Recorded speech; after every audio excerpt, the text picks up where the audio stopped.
Plus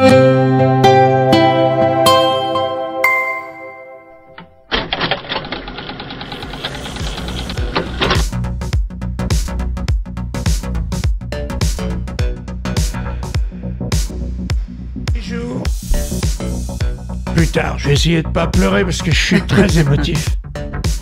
8 jours plus tard, Polanski m'appelle et il me dit « Tiens, merde, ça c'est ma femme. Pardon. » Paul Bell. Je voulais simplement, non c'est une blague. Bonjour, je recommence. Bonjour, c'est Catherine. J'aimerais que vous nous retrouviez au passage des artistes avec la passionnée Jazia.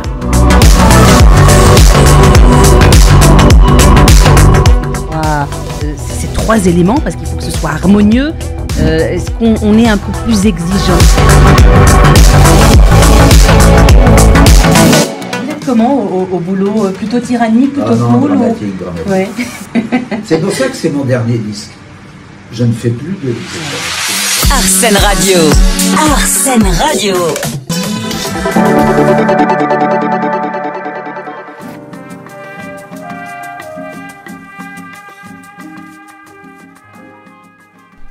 Bonjour et bienvenue au Passage des Artistes. Je suis ravie de vous accueillir pour parler d'une pièce que je suis allée voir il y a quelques jours, que j'ai adorée. Je vous dirai les raisons pour lesquelles j'ai aimé cette pièce.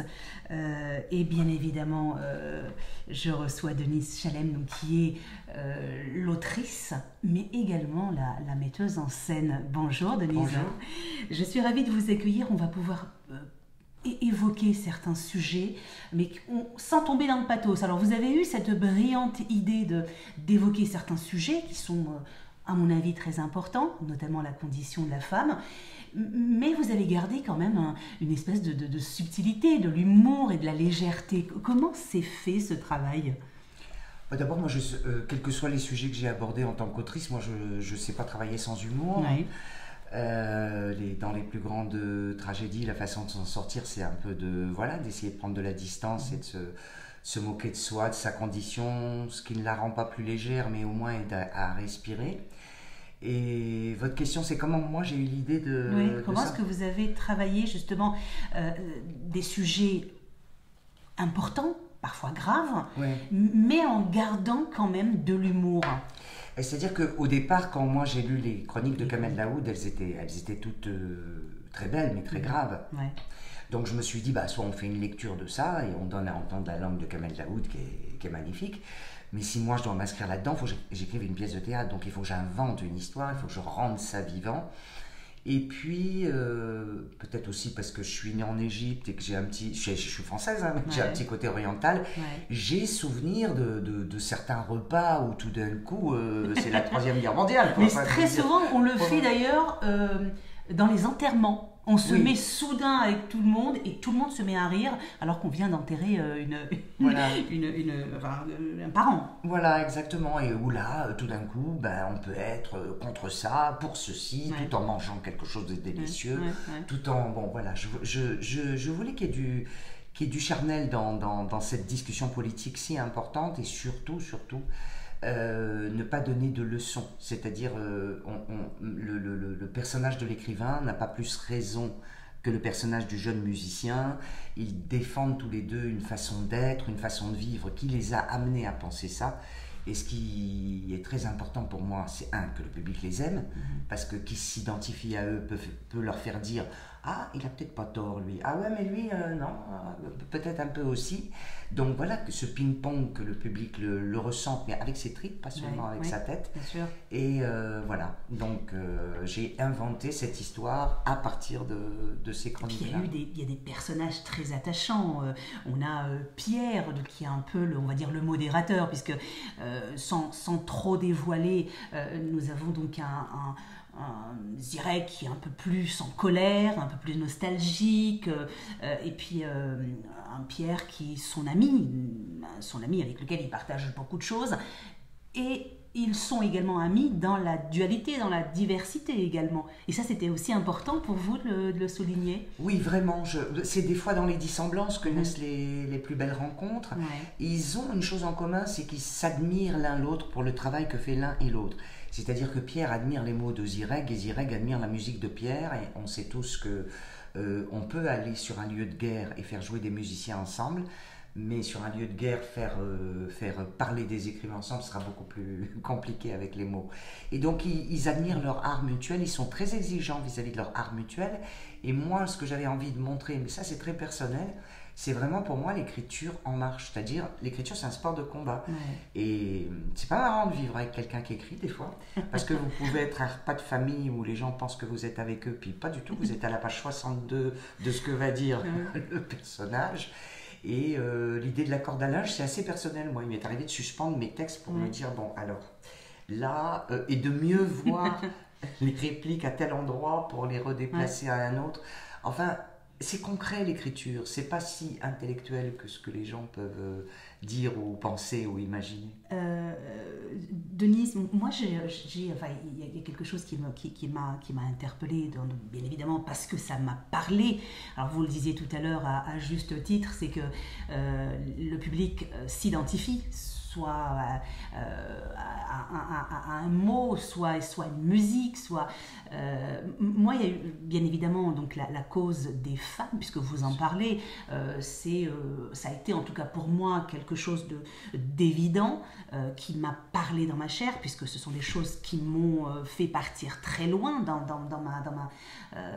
mon adolescence, et c'était aussi important de le souligner. Comment s'est fait ce travail-là? Parce que, alors, vous n'avez pas émis de jugement, puisque vous avez un modérateur, vous avez un homme qui était un peu plus dans la passion, dans la colère, etc. Mais comment s'est fait cet équilibre-là, quand on parle justement de la condition de la femme, parce que c'est une réalité? Ah bah évidemment. Voilà, elle est indéniable. Non, ce qui m'a plu, moi, avant de vouloir adapter les chroniques de Kamel Daoud, c'est... le fait qu'ils prennent fait et cause pour les femmes, et notamment cette première chronique qui est personnifiée à travers le personnage de Sarah Jane Sauvegrain. Il se met non pas à la place d'une femme, il parle comme s'il était une femme. Donc moi aussi je sais parler comme si j'étais un homme, mais il n'y a pas beaucoup d'hommes qui savent parler comme s'ils étaient une femme. Donc je me suis dit là, quand même, le monsieur qui écrit, il a bien du talent et ça doit s'incarner. Et à partir de là, je me suis dit, bon, cette femme jeune qui dit, mais foutez-moi la paix, laissez-moi libre avec mon corps, c'est tout ce que je vous demande. Je ne vous demande pas de l'argent, je ne vous demande pas la gloire, je vous demande juste de me laisser toucher mon corps tranquillement et de ne pas mettre toutes les religions du monde sur le dos de ce pauvre corps. Je n'ai que cette richesse. Je me suis dit, elle ne peut pas arriver qu'une seule fois. Il faut aussi que moi je construise son trajet et que je vois qu'à partir de ce point levé, si je puis dire, comment la vie, petit à petit, elle lutte pourtant avec gaieté, parce que moi, les femmes de ma famille sont toutes très courageuses, elles ont traversé des tragédies aussi, et comment la vie, petit à petit, entre guillemets, la broie, l'avale, la société parfois également. Et donc, voilà, je voulais donner... D'abord, c'est dur pour moi d'écrire une pièce s'il n'y a pas une femme dedans. J'écris plutôt pour les femmes de façon générale.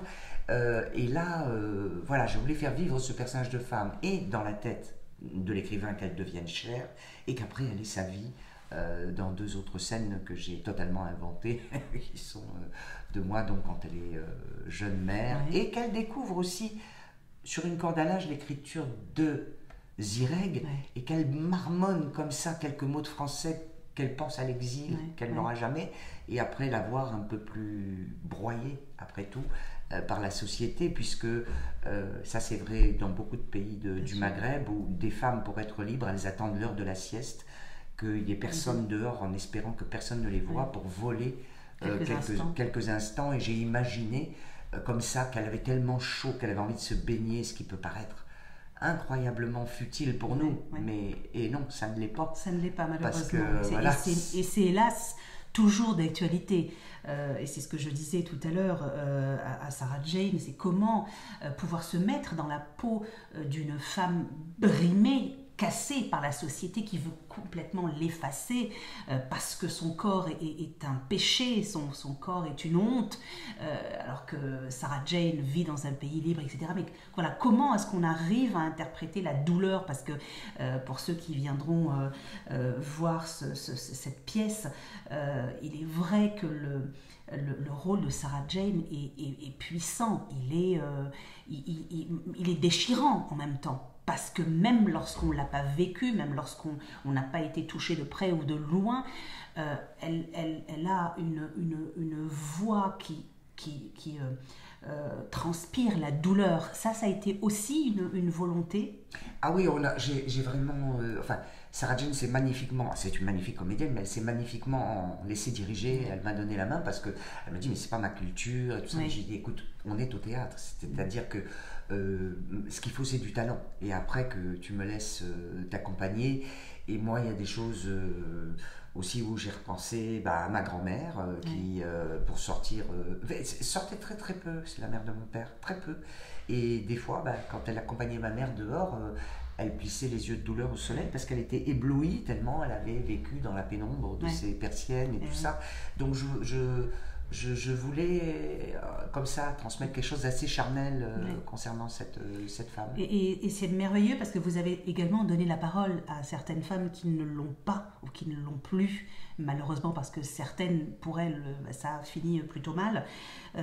Denise Chalem, est-ce que vous avez mis un peu également, parce que j'imagine que quand on écrit une pièce de ce genre, quand on la met en scène, quand on doit diriger également des comédiens, on met un peu de soi à l'intérieur.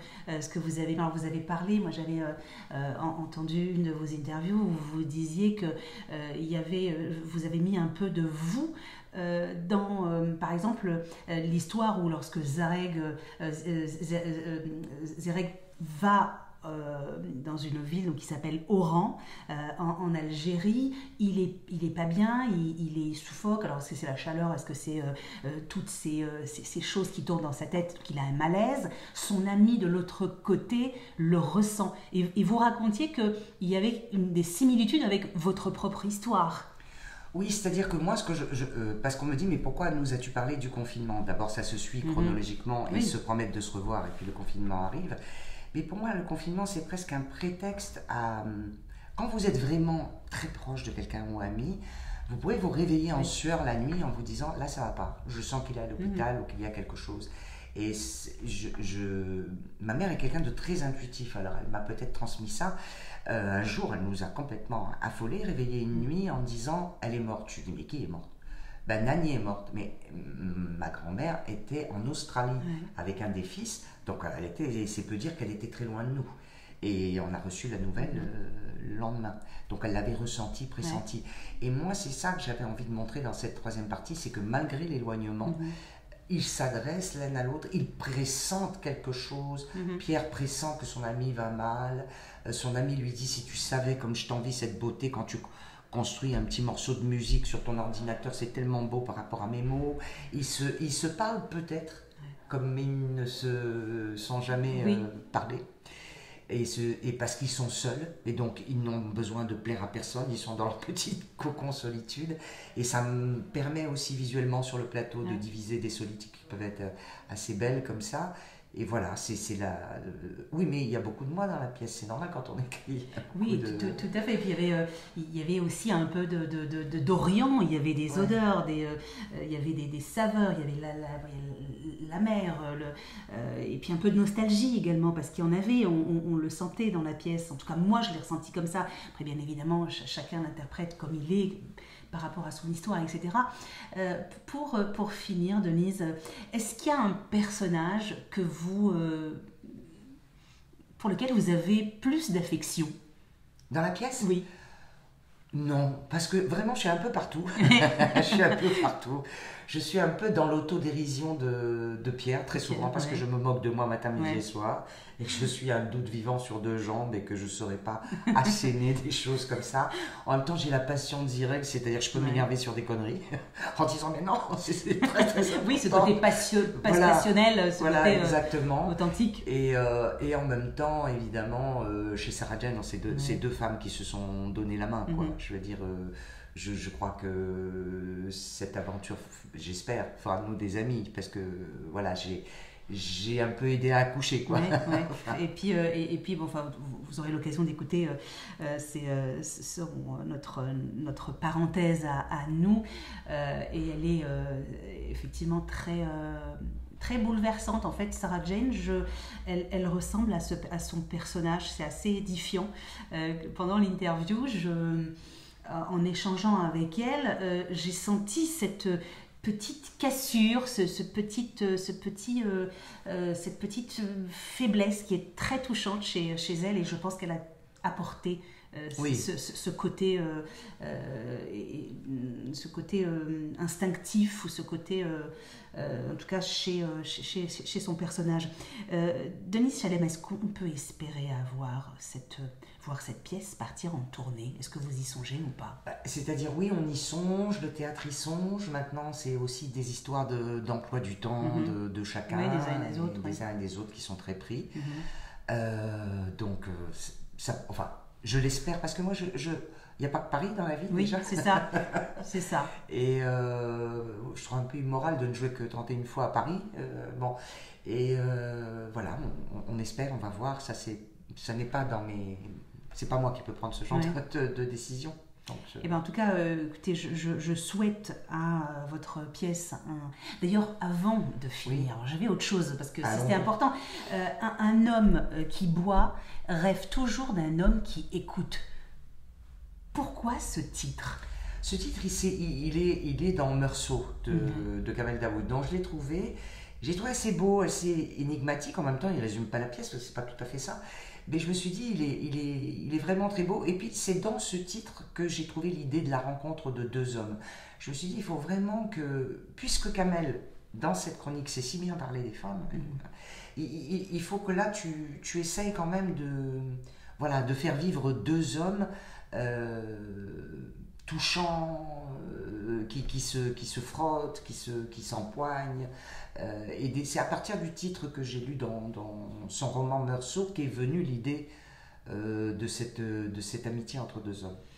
Denise Chalem, merci à vous, merci infiniment, merci pour ce moment que j'ai partagé, moi, qui m'a transportée dans mes souvenirs. Ça a été une porte incroyable vers mes souvenirs, parfois douloureux, parfois joyeux.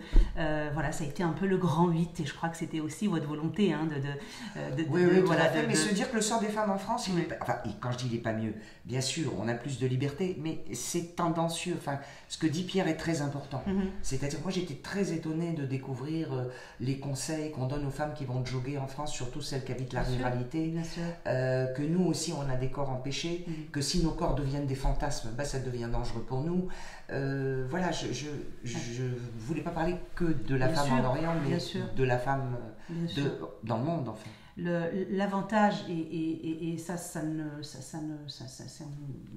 veux dire, ça, je suis bien évidemment responsable de mes mots. L'avantage, lorsqu'on est dans un pays de droit, c'est que nous avons le droit. Voilà, il y a des règles, il y a des lois qui nous protègent. Malheureusement, c'est pas le cas dans certains pays, et c'est peut-être le drame pour ces femmes-là. Voilà, et c'est vrai que c'était aussi important de le souligner. Merci infiniment à vous, et puis à très bientôt sur scène. J'espère de tout cœur. Merci.